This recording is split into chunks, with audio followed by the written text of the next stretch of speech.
Undang-undang mengamanatkan perguruan tinggi wajib memiliki statuta.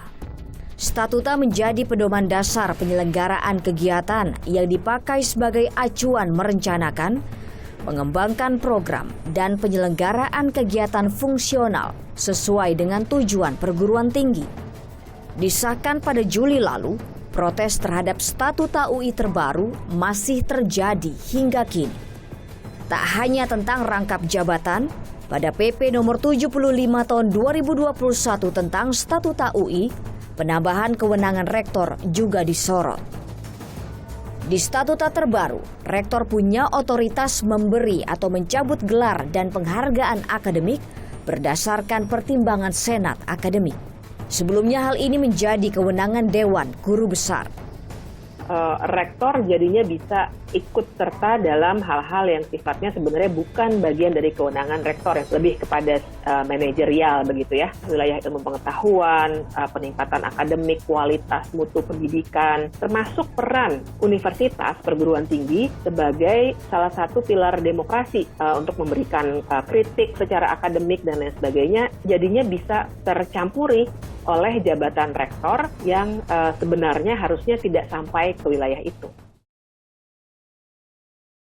PP nomor 75 tahun 2021 tentang Statuta UI juga menghapus sejumlah peran Dewan Guru Besar DGB dalam fungsi pengawasan dan keseimbangan.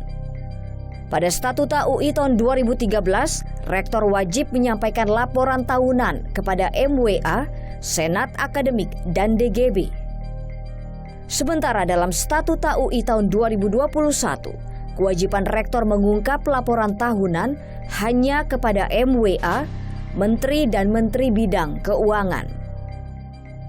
Kita kan punya yang namanya good university governance, ya, dan kemudian juga ada check and balance di dalamnya. Makanya ada 4 organ dengan kewenangannya masing-masing dan tidak saling memotong gitu ya. Jadi tadi isu keadilan lah ya. Itu kan DGB punya tugas dalam pengembangan keilmuan. Terkait dengan pedoman penyusunan statuta UI itu kan statuta ya. Statuta perguruan tinggi itu ada di dalam Permendikbud Permendikbud 139 tahun 2014 yang menyebutkan bahwa terkait dengan laporan kinerja, terus kemudian kewenangan untuk penyusunan RPJP, Renstra ataupun RKA di bidang akademik itu adalah kewenangan dari Senat Akademik. Penggantian Statuta UI juga berdampak pada kalangan sivitas akademika dengan jumlah terbanyak, yakni mahasiswa. Perubahan dalam Statuta UI juga terjadi dalam hal beasiswa. Pada Statuta UI tahun 2013 menyebut, UI wajib mengalokasikan beasiswa minimal sejumlah 20% dari jumlah mahasiswa. Kini dalam Statuta baru menjadi, UI wajib mencari dan menjaring calon mahasiswa berprestasi namun kurang mampu secara ekonomi dan dari daerah 3T. Terdepan, terluar, tertinggal. Minimal 20% dari seluruh mahasiswa yang diterima melalui pola penerimaan nasional. Artinya, pola penerimaan nasional ini hanya SNMPTN, SBMPTN. SIMAK UI tidak termasuk, PPKB UI tidak termasuk. Sedangkan kuota penerimaan secara nasional itu hanya 50% dari total mahasiswa sarjana reguler UI. Jadi di statuta lama itu 20% dari seluruh mahasiswa sarjana. Nah, kalau di statuta baru itu berarti tinggal 20% dari 50.000 mahasiswa reguler gitu. Justru PP 75 tahun 2021 mengkonkretkan mengenai target sasaran beasiswa bukan hanya kepada mahasiswa yang berkewarganegaraan Indonesia yang memiliki potensi akademik tinggi tetapi kurang mampu secara ekonomi sebagaimana di PP 68 2013, tetapi juga calon mahasiswa dari daerah 3T ya, daerah terdepan, terluar, dan tertinggal. Dan hal ini maksudnya adalah untuk menjalankan amanat dari Undang-Undang Dasar Negara Republik Indonesia tahun 1945, yaitu kesempatan yang sama untuk memperoleh pendidikan bagi seluruh warga negara Indonesia. Dalam Statuta UI tahun 2021, jumlah wali amanat ditambah, yakni maksimal 9 orang yang disebut dengan MWA kehormatan. Latar belakang anggota MWA kehormatan dapat berasal dari tokoh pemerintah, tokoh masyarakat, tokoh dunia usaha, dan anggota masyarakat yang dinilai memiliki kepedulian tinggi. Latar belakang Majelis Wali Amanat, unsur masyarakat yang diatur dalam PP 75 tahun 2021 dipertanyakan. Sebab pada Statuta UI sebelumnya, anggota MWA unsur masyarakat dilarang berafiliasi dengan partai politik.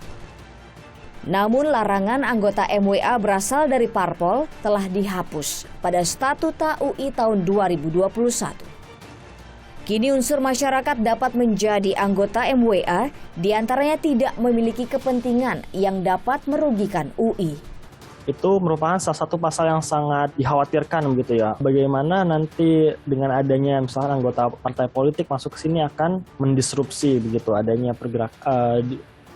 pembelajaran di UI dan lain halnya. Karena kan nanti juga akan sangat rentan ya terhadap pergerakan politik di Indonesia. Kita lihat mungkin nanti kebijakannya bisa dapat sistem pembelajaran terganggu. Sejatinya kampus menjadi tempat mengasah daya kritis dan menyatakan pendapat bagi mahasiswa. Dalam Statuta UI terbaru, peran perwakilan mahasiswa berpotensi tergerus. Saya tidak diundang atau tidak ikut di sana karena memang kuota dari MWA itu diserahkan kepada orang lain gitu. Dan ini mungkin hal cukup disayangkan gitu ya kan, karena bagaimana mahasiswa bisa berkontribusi ya dalam pembuatan kebijakan UI selain dari unsur mahasiswa itu sendiri. Karena kan cuma MWA doang yang punya unsur mahasiswa di dalamnya gitu. Dianggap bermasalah, Statuta UI terbaru ditolak sejumlah pihak.